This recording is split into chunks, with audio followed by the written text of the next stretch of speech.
Miyabe-abe laramiya limang sektor ning komunidad king focus group discussion patungkol king disaster risk reduction for resilience a penimunanan ning Asia Pacific Alliance for Disaster Management o APAD-PH.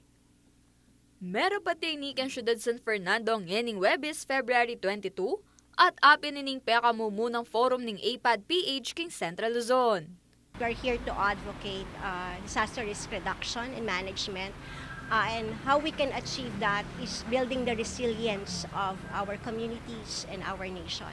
Now, when we say resilience, it means not only the ability to bounce back after the disaster, but it's more of being prepared for whatever eventuality it may come.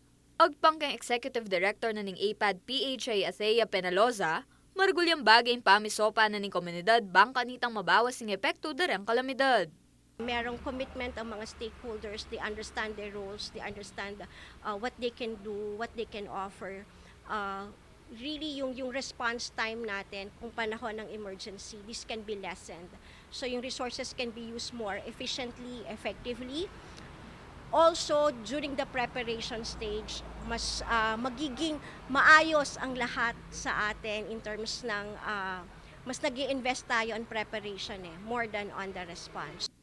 Inisplika na naman ni City Disaster Risk Reduction Management Officer na ning San Fernando ay Raymond Del Rosario, ing maulagang papel darami yaliwang sektor pangaras kay disaster management and mitigation.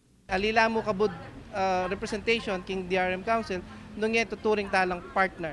Iburi na sabyan, abetala kim pa mag-manage, kim pa maghanda, pa mag-respondi, pa mag-recover, ang po pa kim pa mag-prevent karing nanumang posibleng hazards na danasan kaya taking syudad San Fernando. Aparti pa kay information dissemination, dapat la naman kanong makapacitate ng opisyal ng barangay, uling metong lakaring first responders patse ating sakuna.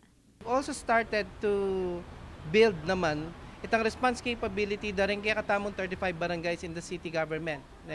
So in the city government, ganang 35 barangays at tintamong binuo at tinrain at sinuportan na kanya-kanyadang rescue group or rescue unit. So data continues talang de-develop and at the same time atintamong 24/7 operation center ng Atsuking Civic Center happening Command and Control Center tamo na atintamong 24/7 monitoring through CCTVs. Inamuyot na nomong Mayora Vilma Kaluwag ng Sablang Fernandino at Fernandina ang makisan metong kareng programa na ng gobyerno dikal kan disaster management at climate change.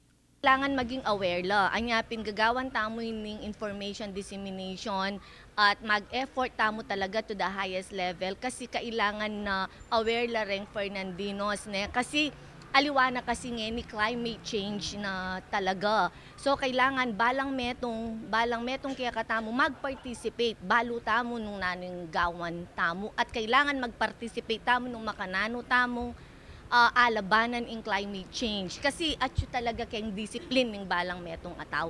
Aliwa mo dapat yung LGU, nune pati rin private sector, gana-gana. Kaya bay JM De Jesus, ako po yung kakain Talasuyo, Arlen Salonga, ating pusong makabalen.